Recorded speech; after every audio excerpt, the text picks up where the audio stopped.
big topics, big ideas, and practical policy solutions. This is Leaders on the Frontier with your host, David Lease. It's October 20th, 2022, and welcome to Leaders on the Frontier, where we talk about big ideas and solutions that better serve Canadians. My name is David Lease, and I'm your host. Our topic today is education. Some things really are fundamental, we would argue, to high-performing education. And education is really, when you think about it, never been more important for Canadians today, students, parents, and of course our nation, especially as we look to the future. And yet, in many ways, we've never been more skeptical about education and the need to improve it. And we wonder, is it serving anyone well? Well, in this competitive world, we certainly need critical thinking, but also skills. And I'm delighted to have us today a author, speaker, and educator, and senior fellow with Frontier, Michael Zwaagstra. And I want to introduce Michael. We're very glad to have you today. You're a public high school teacher and a senior fellow at Frontier, and he received his Bachelor of Education and Master of Education from the University of Manitoba, as well as a Master of Arts in Theological Studies from Liberty University. And you are the author of A Sage on the Stage, Common Sense Reflection on Teaching and Learning. And you are also the co-author of What's Wrong with Our Schools and How Can We Fix Them? And you may recognize Michael. He's a frequent commentator and certainly does a terrific job in terms of research. And I'm also delighted to tell you that Michael lives with his wife and children in Steinbach, Manitoba, where he also serves since 2006 as an elected councillor. So welcome, Michael. Well, thank you very much, David. It's a pleasure to be with you. Great to see you. Michael, we've got lots to cover today. It's a fascinating topic, and I know I've appreciated getting to know you. And I just wanted to set the stage here a little bit for our discussion, and that begins really with you. How did you decide to become a teacher, and what do you enjoy about that profession? Well, it wasn't a decision that I made right away. In fact, this may sound strange, but when I was in high school, I never even considered becoming a teacher. It wasn't even part of the equation. In my first year of university at the University of Manitoba, I was actually taking science classes. And I just suddenly, one day, was in getting a ride back to the university with a friend of mine, and I was in the back seat, and I was just reflecting, and I was thinking, why haven't I considered becoming a teacher? I mean, I like explaining things to people. I like making complex things simple. And I just decided then and there, I'm going to look into becoming a teacher. And so that same day, I went to the Faculty of Education, got the information about what was involved in making the switch. And so the following year, I switched into the Faculty of Education and also switched my major and minor into the area of history and geography. Those became my teachables. And I first got my full-time teaching position back in 2000. So I'm in my 23rd year of teaching as a public high school teacher. I teach at a rural school in southeastern Manitoba. And I teach a variety of subjects in the field of social studies. So I teach some different history courses, such as American history. Sometimes I've taught Canadian history. I teach law, world religions, ethics, general civics as well. And I enjoy teaching. It's really important to build good connections with students, to take the time to get to know them. And when you teach in a school for a long period of time, you get to know not just the students, but their families and the community. And that's just a really important aspect to me as well. And so, while I do, of course, believe in the importance of standards and those sorts of things, which we're going to be talking about, I do want to emphasize that as a teacher, building relationships with the students is absolutely key. It is fundamental because we're going to teach. We have all sorts of different types of students in our classrooms, and we're there to teach everyone to the best of our ability. And so it's a profession that I'm proud to be part of. I work with great teachers. I know many great teachers across the province and across the country. It's a great profession, and so it's something I enjoy doing. Well, what a great summation. And as someone who had a mother who was a teacher and a librarian, and among many other teachers in her family, I can really resonate with what you're saying. So well done. Um, Now, it's interesting. This is a fascinating time in the fall in Canada. There's a lot of local elections that have occurred or are just going to occur. I believe in Manitoba next week are the local elections, both municipally, and we certainly wish you every success, but also school board elections. And so, in a recent commentary, you highlight that those elections are coming up. And you said, quote, the reality is that education should be of interest to everyone. Having a well-educated society is important to the long-term viability of a country. So what did you mean by that, Michael? Well, what I mean is that one of the most common mistakes that we can make is to think that, well, if I don't have kids in the public school system right now, then school trustee elections don't matter and I don't need to think about school. And the fact is that a society's health is largely based on how well educated that society is. People need to have a basic knowledge of the country they live in. They have to understand how our government works. They need to know some basic science and math and those kinds of things. And when you have school board elections happening, the trustees are the people who are tasked with overseeing that school board and all the schools within it. And so it really does matter who we elect to our school board. So in the four provinces where school board elections are happening this year, and that would be Ontario, BC, Manitoba, and I believe the fourth one is Nova Scotia. BC just had theirs just a few days ago. But we should all take the time to vote in those. We should take the time to research the candidates who are running and really ask some key questions of people who are wanting to be trustees and find out what's important to them, because education is important to everyone, not just those parents who have kids in school. You're absolutely right. So how would you summarize what are the key roles of a trustee and what are some of the things that you look for in a prospective trustee? Well, a school board trustee is responsible for making decisions in regards to hiring key personnel, particularly the superintendent or director of education, depending on what province you're in. The school board trustees are responsible for creating and approving the annual budget, and so they decide how much money is going to be spent on different items. They're responsible for ensuring that transportation is provided to students, and so they're also responsible for making sure that the schools themselves are properly outfitted with the equipment and supplies. The provinces make the decisions in regards to how much money will be spent on building the schools themselves, but the school boards have to make sure those schools are actually properly outfitted. And so when I look for a prospective trustee, I ask questions such as, do they have a real interest in education? Or are they just simply someone who's trying to get into higher political office? Are they just someone who's run multiple times at the provincial and federal level and this as well, at least I might as well start at the school board to work my way up? That's not usually the best person to have as a trustee.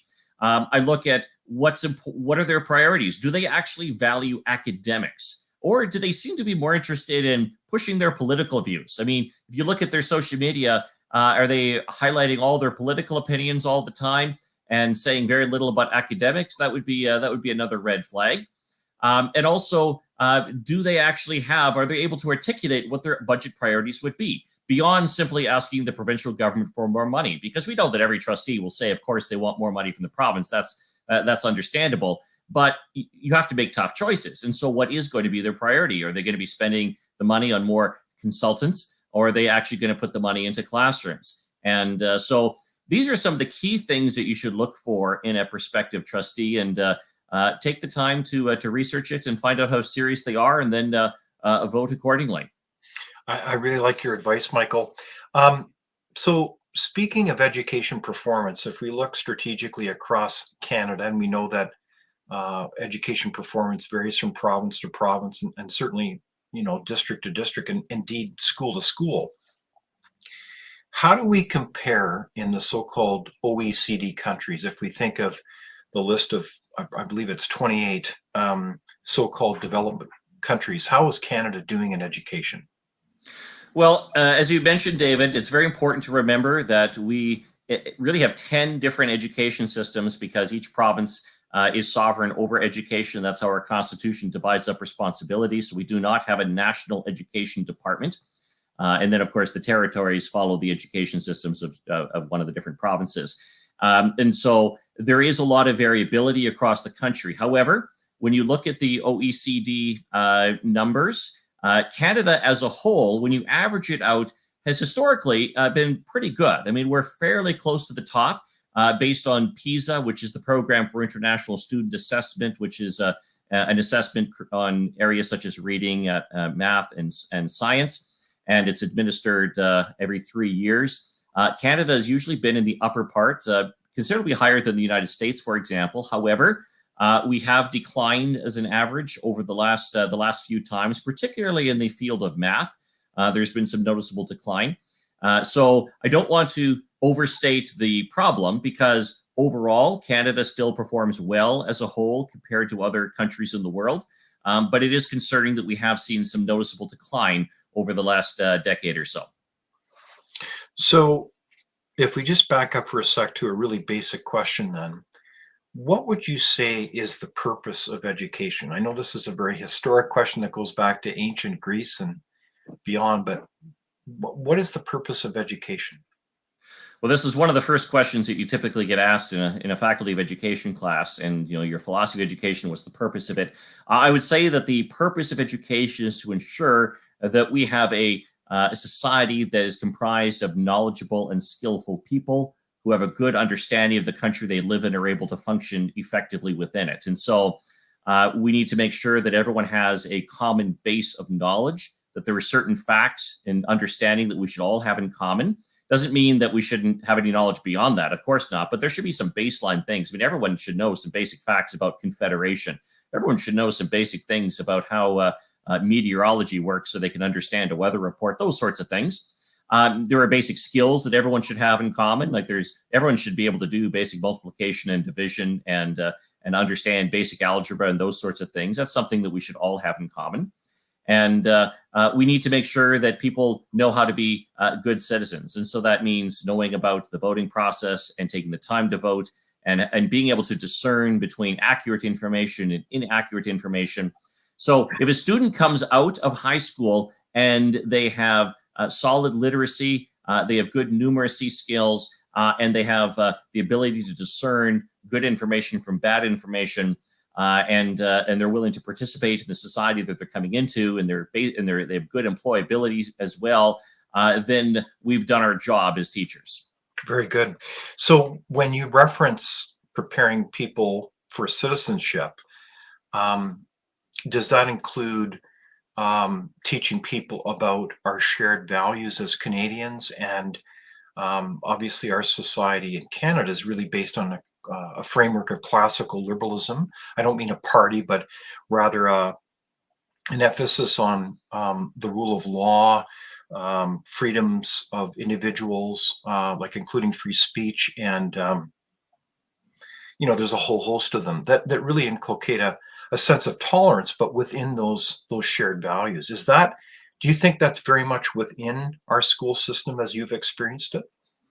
Well, this is going to vary, but certainly at a basic level, it absolutely should be, because when I teach social studies, we certainly do look at our Constitution and the history behind it, and of course the Canadian Charter of Rights and Freedoms, which is part of the Constitution. And in it, in the preamble, it says that one of the basic principles Canada is founded upon is the rule of law, and it outlines our basic rights and freedoms in it. And so these are things that we all have in common as Canadians. And and of course, our rights only work if we know how to respect the rights of other people. Because if we don't respect the rights of others, then we're not going to function properly. And as part of all this, the concept of democracy, that everyone gets a say, everyone gets a vote, everyone's vote is equal, and you have to respect the will of what the voters have decided. And so when a government gets democratically elected, we have every right to disagree with that government, to protest against the government, to write against it, and to campaign against it in the upcoming election.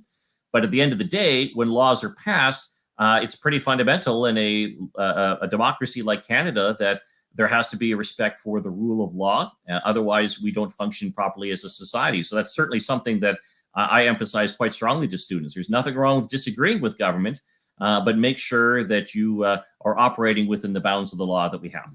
Excellent. Now I want to turn to some very clear specifics, because I think it's been very interesting to learn from you your perspective on, dare I say, fundamentals that build a strong, high-performing school or high-performing education. Because, obviously as taxpayers, we spend an awful lot of money on education. So we want to very much zero in on where we can get the best value for that kind of investment. And so I want to go through those specifics and go through them fairly quickly. But I very much appreciate your help as we go through this list. So the first item is subject matter. Does subject matter matter? Absolutely. It is fundamental. Having knowledge and facts in your brain is key to learning how to understand what you read. Reading comprehension is based on your knowledge of the subject at hand. And so it's totally fundamental. This notion that you don't need to memorize any facts because you can Google it and look it up on the internet. Absolutely not. Subject matter matters just as much now as ever. What about tests? Are they a good idea? Yes, because we need to find out whether students know the things that we've taught and whether they're able to accurately reflect them. I mean, tests are fundamental in broader society. I mean, I think we still want driving tests for people who are going to, get a driver's license. I think we still have tests in professional fields, doctors and lawyers and all that, because we need to make sure they know their stuff. And in school, yes, we want students to be able to show that they know the things that have been taught. That's very good. And as a related aside, I think some people might be surprised to hear that in some university circles, people would say, well, tests are racist. They're a representative of a certain, quote, European way of thinking, and that somehow knowledge or testing subject matter is inappropriate. How do you respond to that? Well, my response to that is that at the basic level, a test is a way of finding out whether someone knows what has been taught. If there are problems with a particular test, because this has happened, this does occur, where if a test is culturally biased because it's asking a question that someone may not know because it's not reflected in their background, and so it's not fair, then what you do is you correct the test questions. You remove the bias, you identify it, because if you can identify the bias, then you should be able to correct it. So what we should do is we should update tests as necessary, correct them as necessary, but we don't get rid of them. That doesn't make any sense. Exactly. So then the sub part of that would be, is there such a thing as, how do we say, woke math? I mean, woke refers to kind of a political correctness, or the sense that somehow mathematics in itself is under question as somehow being less than objective in terms of its results. Do you have an insight on that? Well, anyone who's ever driven across a bridge probably appreciates the fact that it was designed correctly and that all the standard equations were used. And yes. So, this idea that math is biased or is something that that shouldn't be taught is frankly absurd. We need to be very careful. I don't like bringing politics into math. Math is just simply math. Yes, and exactly. Students need to learn it. And there's a variety of ways in which we can teach it. I have no objection to that. But there's, you need to memorize basic math facts. You need to know the standard algorithms. And if you learn additional stuff along with that, well, that's totally fine. Mm-hmm. But the primary focus of a math class is making sure students can do the calculations, understand what they're doing, and use the formulas and understand the basis behind them. And that's math. And then they themselves can then apply it in many different ways. So math is math, and we need to keep it. Right on. Do students need discipline? Well, of course. I mean, no teacher can run a classroom effectively if they don't have control of the classroom. And discipline doesn't mean being harsh. It doesn't mean being mean or anything of that sort. It just simply means that the teacher needs to be clearly in charge of the classroom.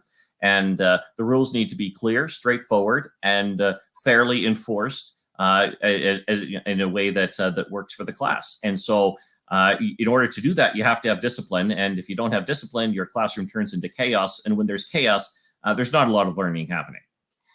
So on that note, then, should classrooms be student-centered or teacher-centered?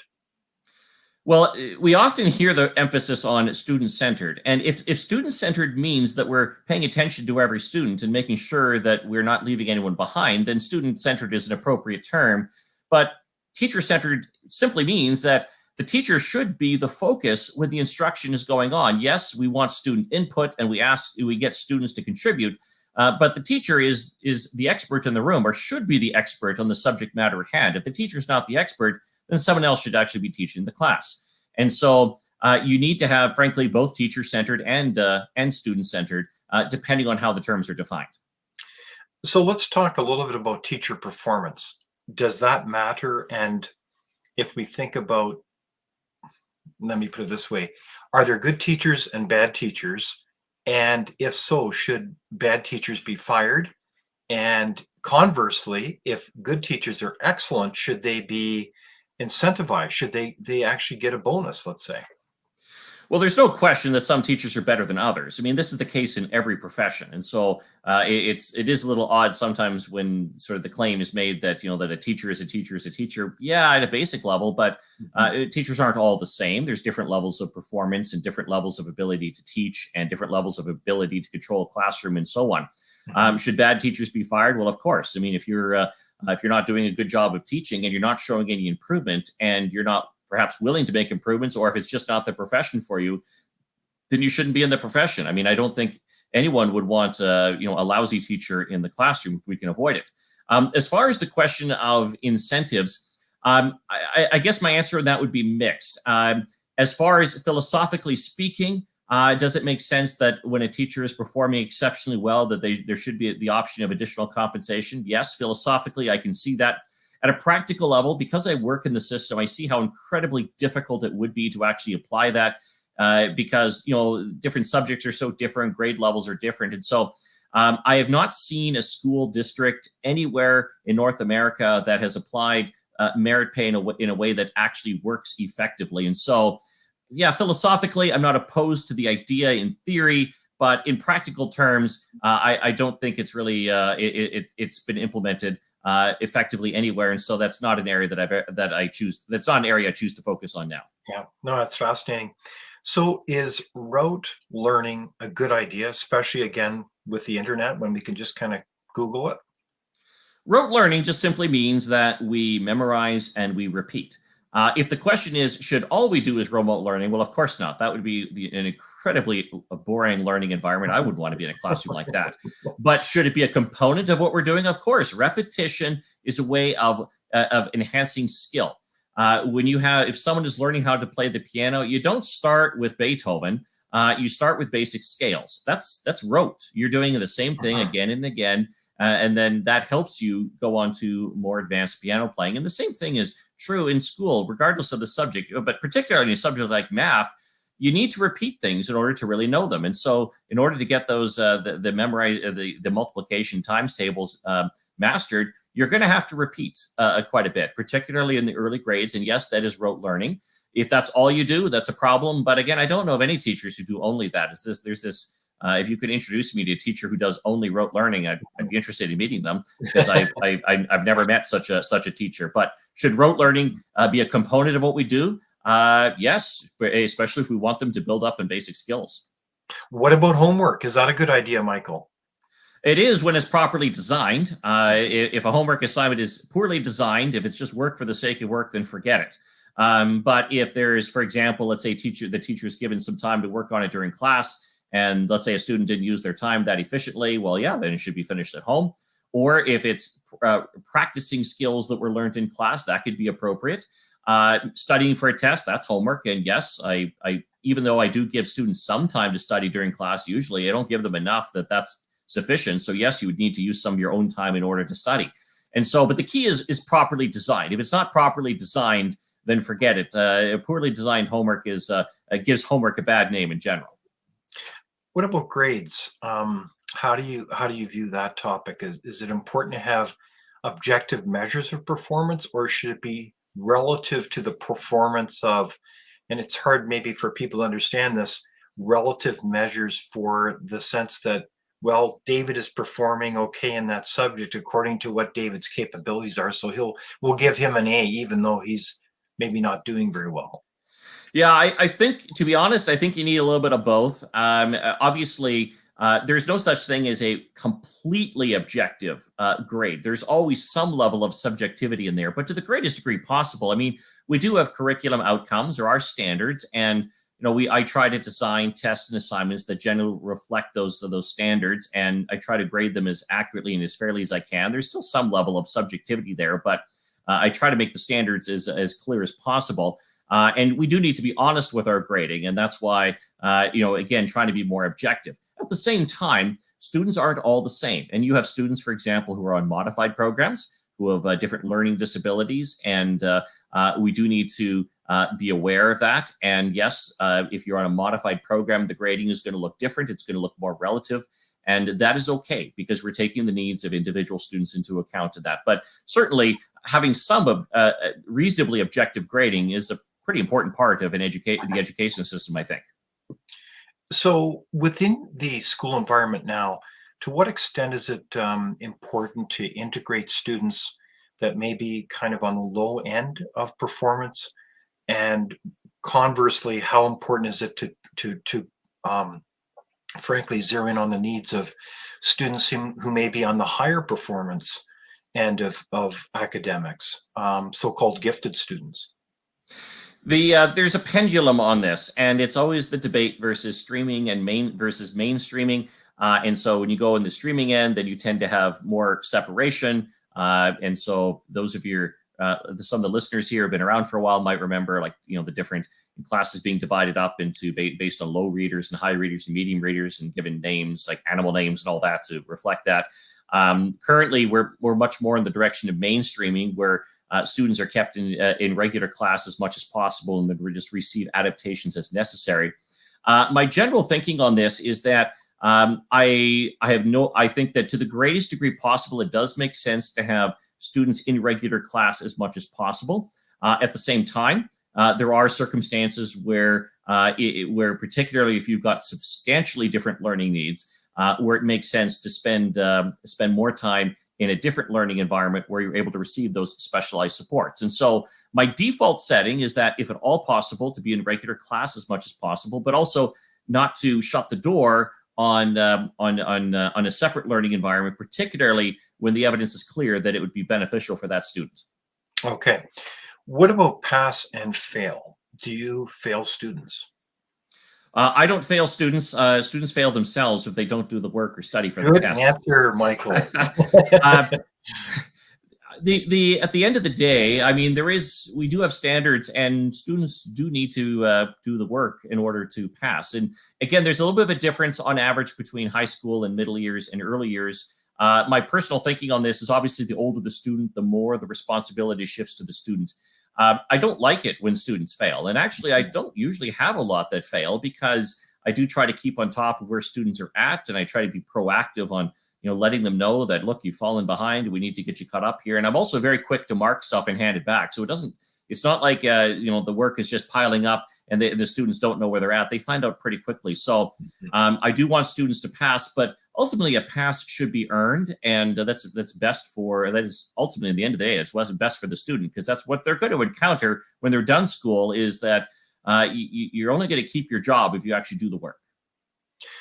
So can you tell us a little bit more about your research insight and experience related to different so-called individualized learning styles? Like, we have the idea that, some people learn better by touching, others may learn by being questioned, some may learn better by designing, or, there's a variety of learning styles, kinetic learners.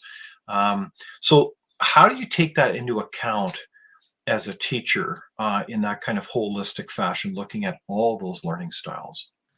Well, I don't, because learning styles is a neuro myth, even though it's believed by about 90% of the population. But if you go to the website, to the American Psychological Association, and just type in learning styles, you'll find plenty of articles that debunk the theory. It's commonly believed. We sort of convince ourselves, I'm a visual learner, or I'm an auditory learner, and that sort of thing. But anytime a study's been done on this, where for example, you take a group of people, divide them up according to their so-called learning style, and have half of them learn a story through their learning style and have the other half learn it a different way. And then you test them on what they know about it. And every study that's been done on this finds that there's no difference. And so It is a neuro myth. Now, I want to be clear. That doesn't mean we teach all students exactly the same way all the time, because students do have different learning preferences and different abilities. And also what's key is that using a variety of strategies is what's important. So instead of separating students into, oh, you're a visual learner, you're an auditory learner, you're a tactile kinesthetic learner, what you do is you use all the strategies with all the students. So if you're a grade 3 teacher and you're teaching about the solar system, you're probably going to show some pictures of the solar system. You're probably going to explain the planets clearly, and you're probably going to have them work with some models. And you don't just put them in separate groups and have only the visual learners look at the pictures. No, you do it with the entire class. And so what I do with students to the greatest degree I can is that I use a variety of strategies. That includes pictures, includes explanations, and sometimes it means doing something with our hands. And that is what effective teaching looks like. And so for all the listeners out there, I know there are going to be some people going, no, I know I'm a visual learner. Just, if you don't believe me on this, if you don't trust me, go to the American Psychological Association official website and just type in individual learning styles, and they will tell you the exact same thing. Isn't that fascinating? So, Michael, you've debunked something that's kind of commonly accepted by a lot of people today. It is.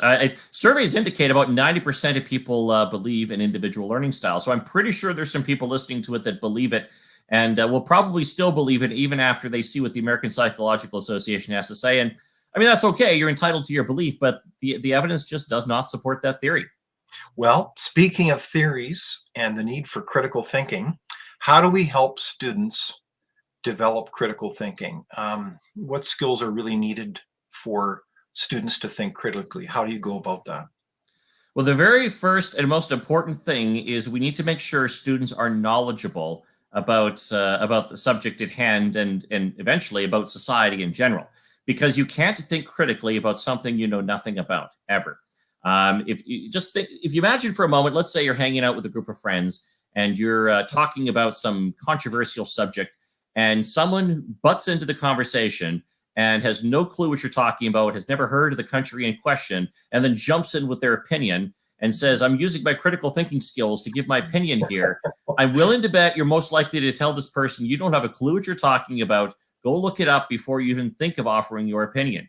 Because all the critical thinking skills in the world mean zero, zippo, if you don't know anything about the topic. And no, it's not enough to I'll just quickly Google it and then I'll use my critical thinking skills, because you don't know if you're Googling the right thing. You may not know whether you're if you've got an accurate source of information. And so we need to make sure that students are broadly knowledgeable.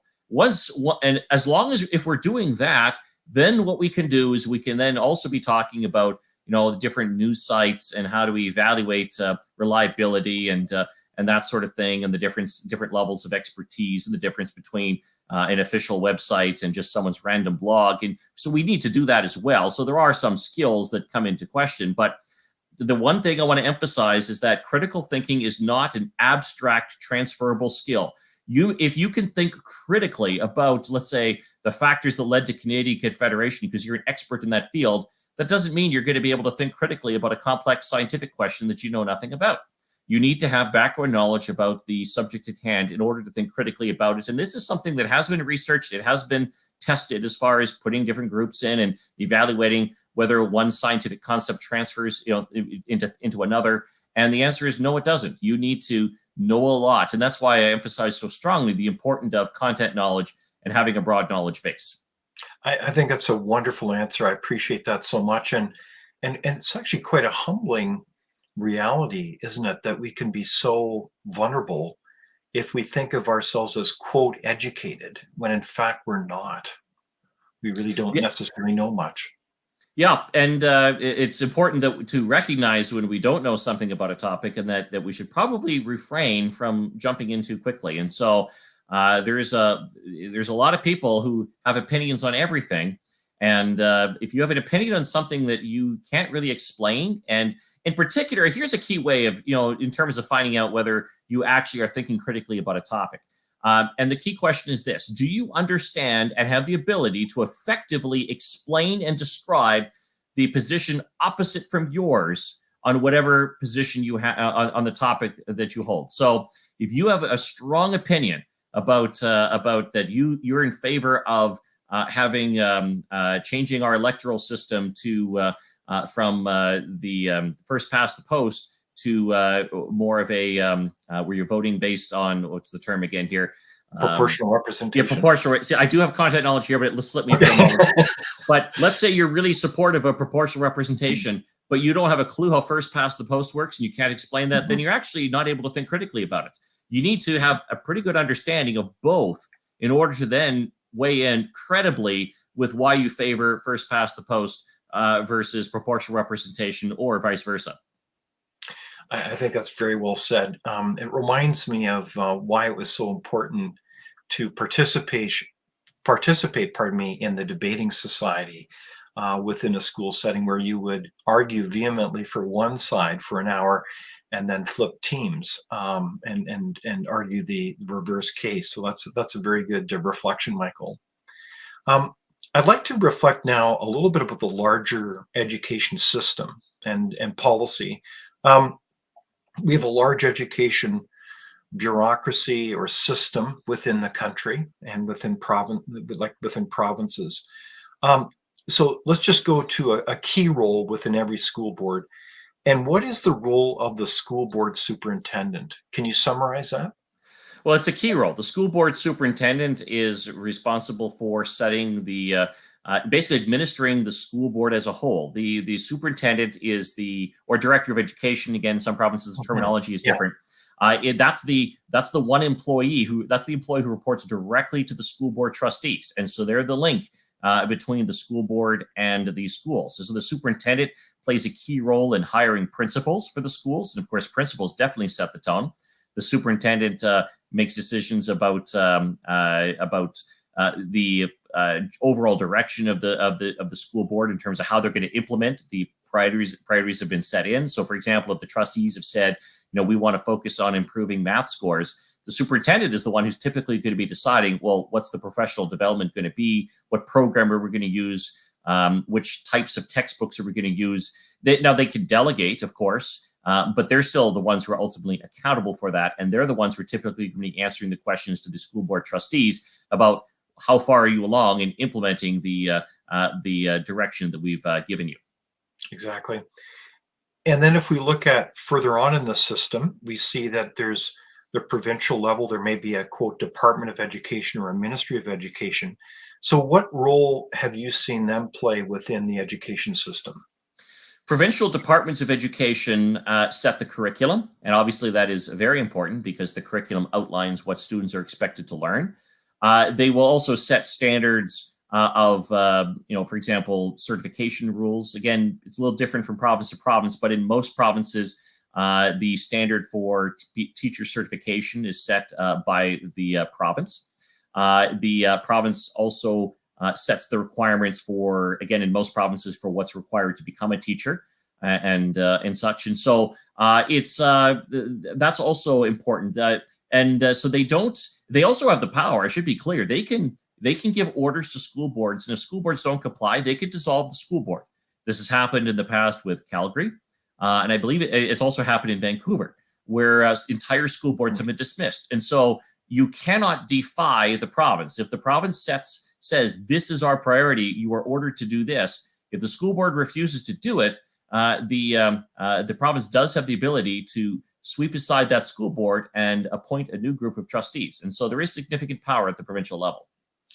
So within that context, are you seeing a trend where it's hard to generalize, but are you seeing a trend where departments or ministries of provincial education are weighing in increasingly in terms of curriculum or mandates on local boards and really giving less latitude for governance by trustees? Oh, absolutely. I do see that. And, for example, the ability to tax has been taken away from school boards across the country. And so the province really has control over the budget. And so school board trustees, they can determine what their budget priorities are. But as far as how they're raising their revenue, that's the province is able to set the direction on that. So there's a lot of control there. Yeah. So strategically, then, is that a good trend in the sense that at Frontier we would often emphasize certain principles or markers of good public policy. And one of them would be subsidiarity, the notion that it's important to devolve services as close to the people as possible through good governance and performance. So the idea of larger school boards, even kind of quasi-provincial school boards, it may not be a good idea. Or what do you think?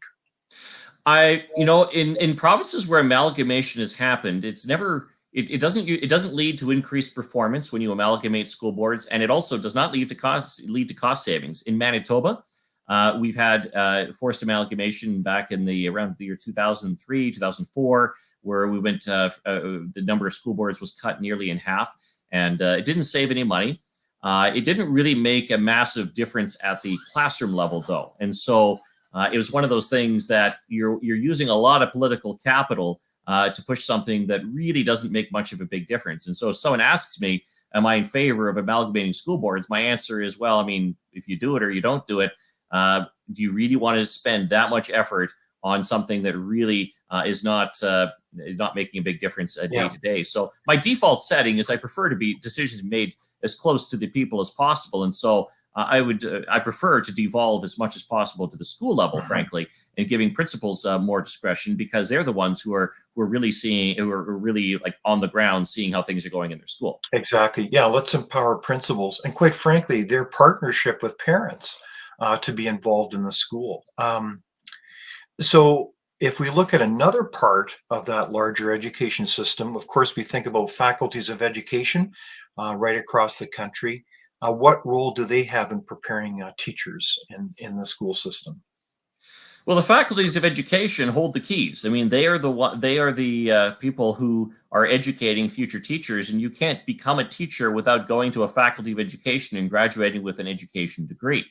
I wish I could be more complimentary to faculties of education, but I'm really not, because I find that faculties of education, a lot of the education professors tend to be very political, push their ideology, and tend to push things that don't really go along with the evidence. A lot of the things that I'm saying in this interview is directly contrary to what you hear in faculties of education. And so I'm not the biggest fan. When I went through the faculty of education here in Manitoba, I had some education professors that were good, but I also had plenty that it was not a pleasant experience. And I've talked to prospective and current teachers in other provinces, and there is a lot of politics going on in education faculties. And so there's some serious problems there that need to be addressed.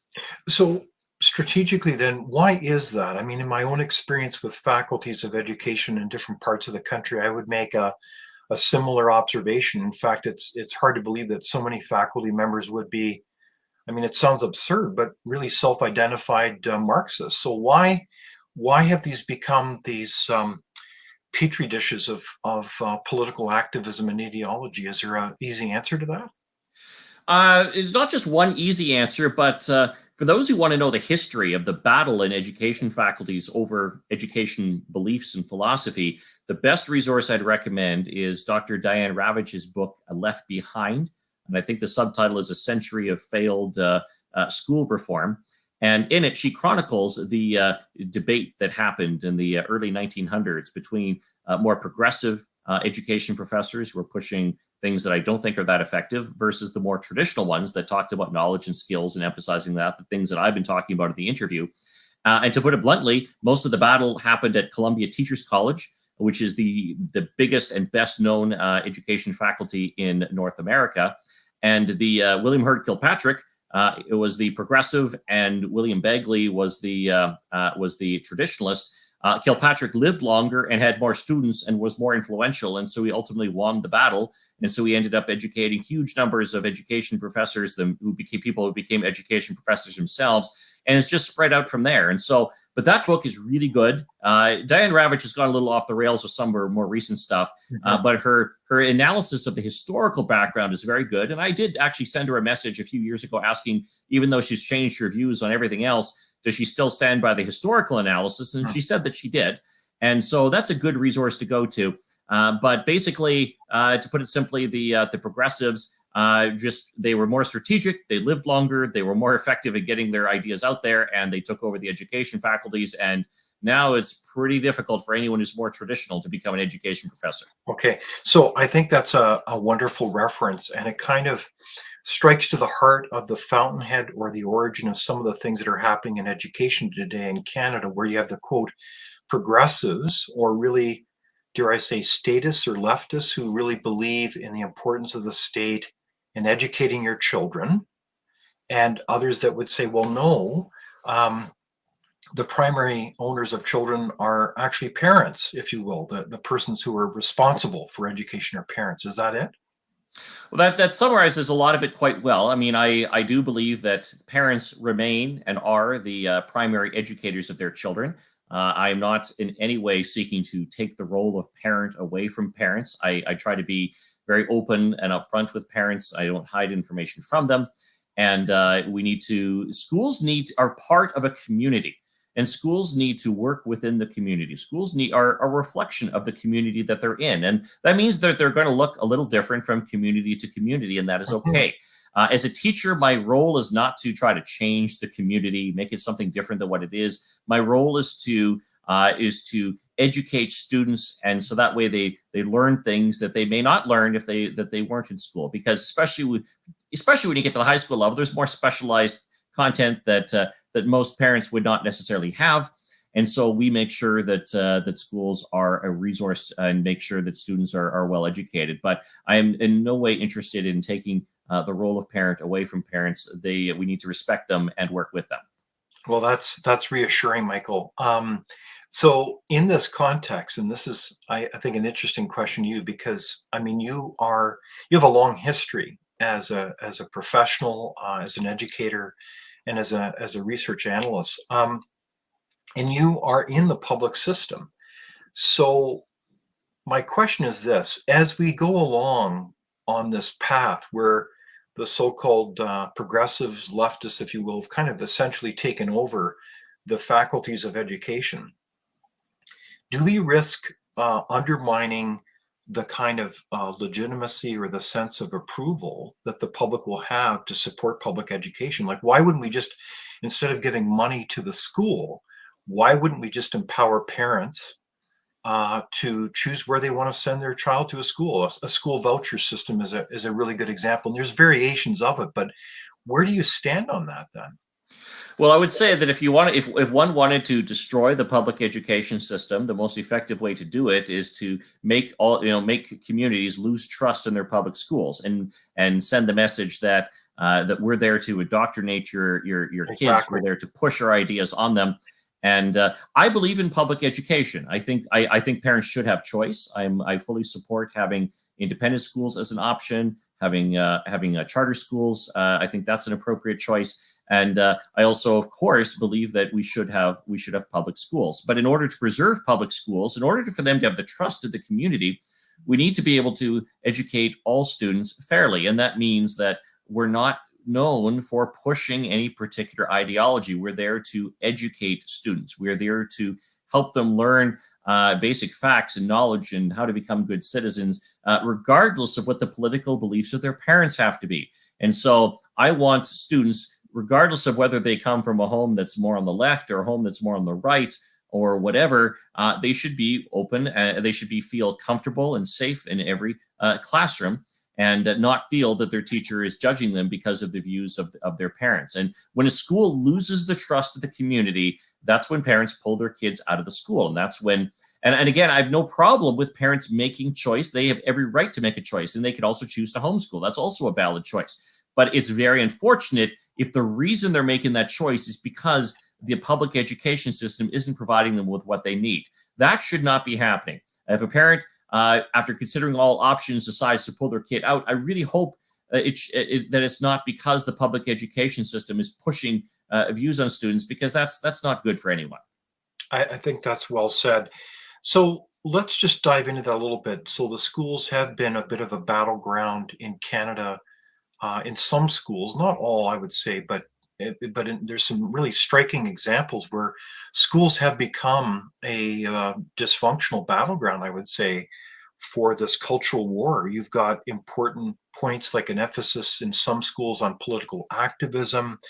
You have all kinds of examples of indoctrination when it comes to race or gender, almost like this hyper political correctness. You even have the establishment of so-called rainbow clubs in elementary school. Like it's almost absurd. I've seen examples personally within libraries of schools where some of the books are quite frankly pornographic. So what what are parents to make of this? Is this should they be concerned? And why is this happening? Well, a few things here. First of all, in terms of the topic of political activism, if a student gets involved in a political cause, it should be because that student has chosen to do so independently. And so, if students want to get together and form, let's say, an environmental club and push for certain environmental policies, that's great. If they're taking what they've learned in school and their understanding of how basic science and all that, and they're saying, we want to form that club, that's great. What should not be happening is, let's say, the teacher taking all the students to a climate change protest where, let's say, it's an anti-oil pipeline type protest. A few years ago, I was actually a participant on a CBC discussion on the show The Current. I was on there with two other teachers, and I was the only teacher out of the three who said that no, teachers shouldn't take their students to political rallies You're because kidding. I know. I wish I was, but Wow. people can look this up. The interview is still available online, and I basically said during the interview that again, if students want to get involved and get active, that's great, but it shouldn't be the teacher pushing that. Because how do you think? Let's say you've got kids whose parents work in the oil patch. How do you think they feel going to a rally where they're chanting "No more pipelines"? That's not particularly good any more than. Obviously teachers shouldn't take their students to, let's say, a pro-life rally, opposing abortion. I mean, how do you think students would feel if they come from families that are more pro-choice on the issue? And so we can discuss issues, we can educate students about it. And again, as teachers, we should be encouraging students to look at all different sides of an issue, whatever issue that happens to be. As far as whether parents should be concerned, a lot of it depends on your local context. And a piece of advice that I would have is it's always important to make sure you get accurate information. Don't assume that because a rumor is going around that is necessarily the case. And so, if there's something you're concerned about, you should first talk to the teacher. Even if you don't like the teacher and you're convinced the teacher is not going to listen to you, you should at least make the effort, because you might find that there's a misunderstanding. You might find that the teacher is actually quite reasonable. And as a teacher myself, I appreciate when a parent approaches me first before going to a next level. If you've approached the teacher and you're not getting the answer you want, then you would go to the principal. And then you could work your way up. Then you can go to the superintendent and then possibly the school board level. And if your school board is doing some really wonky stuff, then maybe you get involved in an upcoming election. Maybe you get involved you run for school board yourself, which there are some parents who are doing that in some of the current elections, and there's nothing wrong with that. And so make sure you follow proper channels. Make sure you get accurate information, depending on what your context is. And but yeah, as parents, we have every right to be informed about what's happening in school and to advocate our position. But I like what you're saying. You're really challenging us as parents to get involved. Don't just assume anything. Use your critical thinking skills and your rights as a citizen to look into things and have those conversations with your teacher. Don't be shy. Speak up. That's a very important message, isn't it? Yeah, and I'll add to that posting on social media isn't enough. Like, in fact, No. frankly, half the time that's counterproductive. There are far too many Facebook warriors out there, and people who make fools of themselves on the internet. Stop it. Don't do it. If you're upset about what happened in class, if the first thing you're doing is posting about it online, and you haven't even had a conversation with anyone who runs the school, no matter what the issue is, even if, let's say, you've taken a stand I might personally agree with, if you haven't at least first made an effort to talk to the teacher or the principal before you post online, then what are you doing? I mean, Is that really what we want to be modeling? No, that's crazy. So if we think about the role of parents, then they have a critical, vital role in education. And this is juxtaposed to some others, quite frankly. I'm generalizing them as status, who frankly see children as their property to educate. They want to get to your children and educate them in not necessarily good ways. But it does underline the importance of parents. So have you seen good examples, Michael, where you see parents as being utilized in a very incisive way that is a positive example of how parents should be involved in education. Is there an easy answer to that? Well, I would say that I've seen many cases where parents have gotten involved in the Parent Advisory Council. That's such a Mhm. simple, obvious thing to do, where you get direct access to the principal in your monthly meetings and you get direct input on things. And it's so easy to get on those. So, yes, I've seen many cases where parents do that. I see it, Yeah. frankly, in my own community where that's great. I mean, parents are directly involved, and there's a lot of problems you can head off when you have some good representation from the community. I would say that I've seen cases where people are running for school trustee, and that's effective too. It's never wrong to run for public office if that's what you choose to do. There's nothing wrong with doing that, and so that's always good. And I'm actually pleased that there's so many more people running for school trustee in some of the provinces right now. And frankly, whatever side you're on, whether you're more on the progressive side or more on the traditional side, because we're seeing more of both, the fact that we have more people running and that they're identifying their positions means that we're actually getting people who are voting are actually getting real choice. That is good. And I hope we continue to see more people running for school boards, whatever your political persuasion happens to be. That's excellent. Yeah, and I really like the idea of being involved in parental councils. I've certainly done that, and I know some have been relegated to almost bake sales, running, raising funds for some specific item, but they need to be empowered, don't they? Yes, it's if the only thing your parent advisory council is doing fundraisers, you're missing something. And I know that happens in some cases. It's easy to sort of fall into that trap, but there's so much more you can do. I mean, yes, fundraising is a part of it, usually, but the principal, it's a good opportunity for the principal to bounce ideas about even things like if you're a high school, like where are we going to hold grad?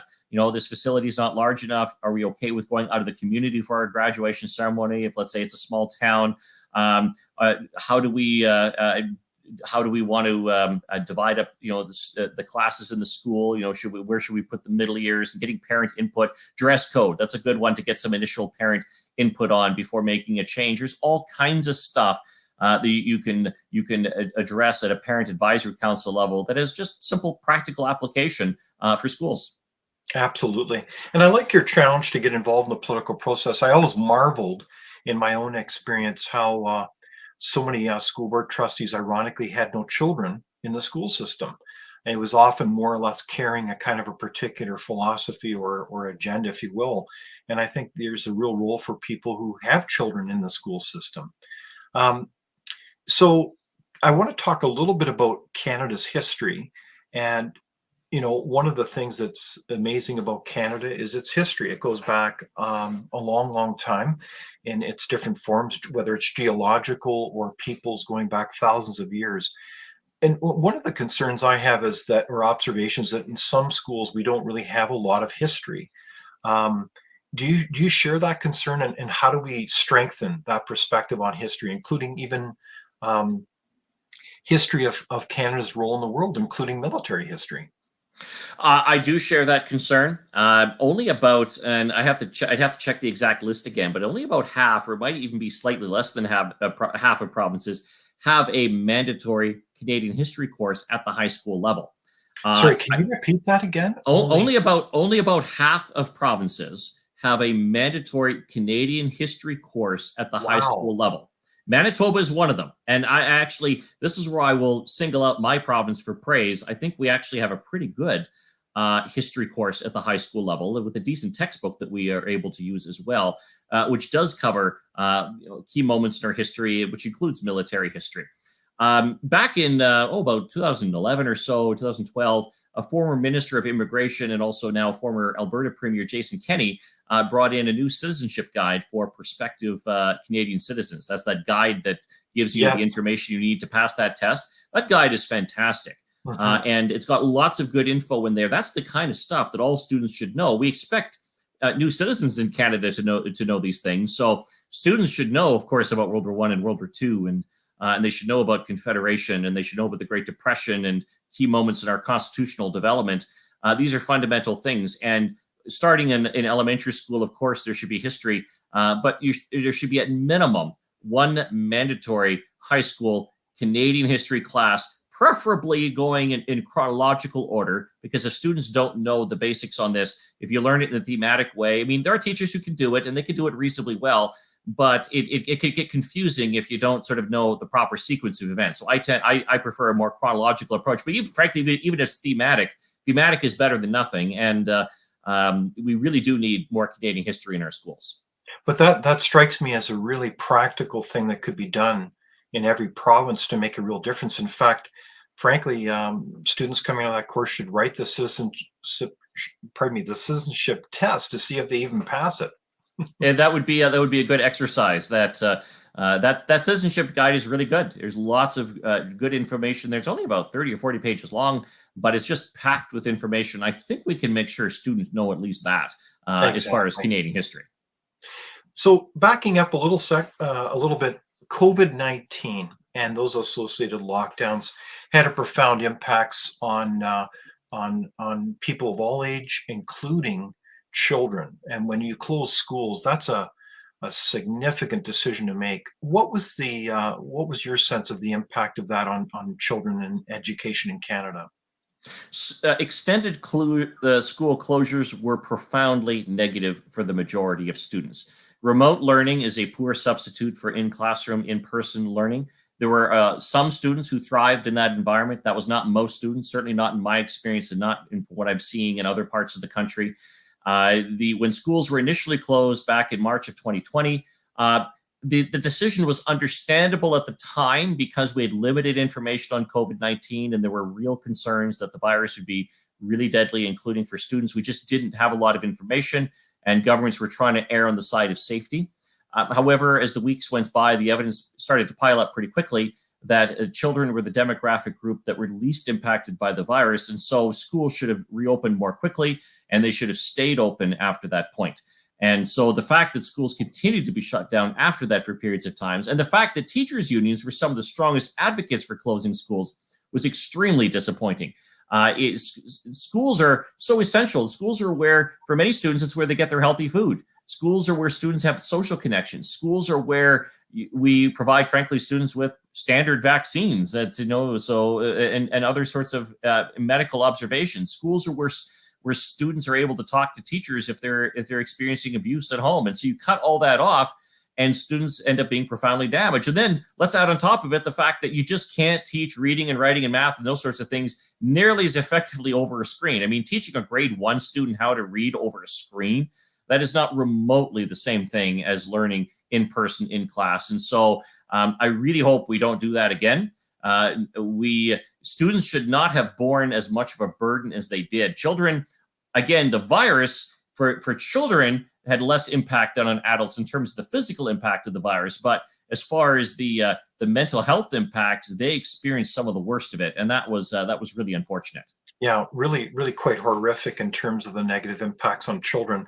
Are we going to be able to make up the time lost? Like I think that we've seen so many of the analyses, certainly in Frontier, when you talk about the loss of education for children, when it comes to these lockdowns, it has a long-term impact, not only psychologically, but also in terms of their future earnings, as they lose basically a year or two of valuable time.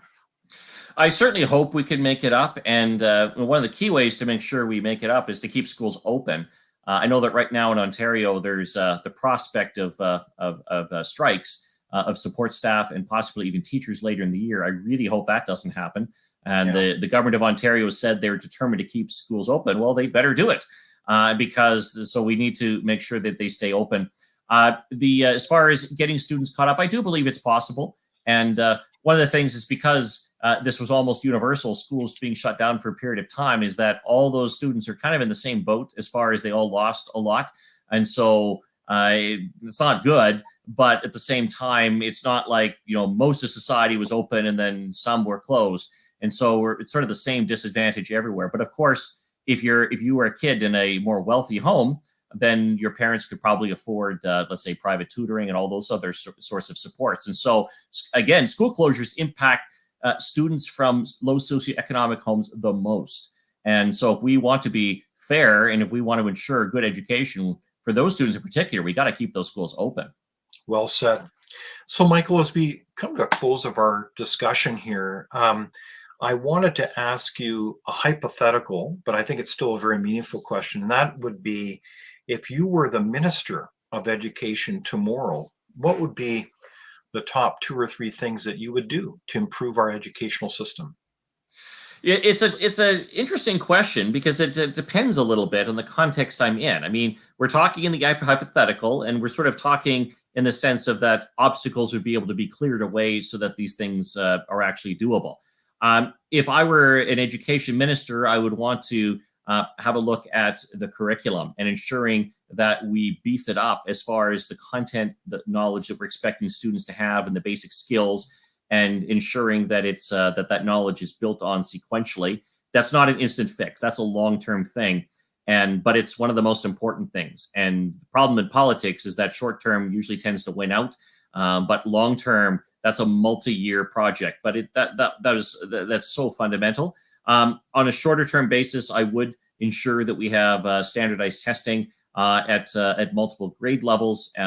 Not making that the entire basis of students' marks or anything of that sort, not removing teacher-created tests, but just ensuring we have a baseline of information.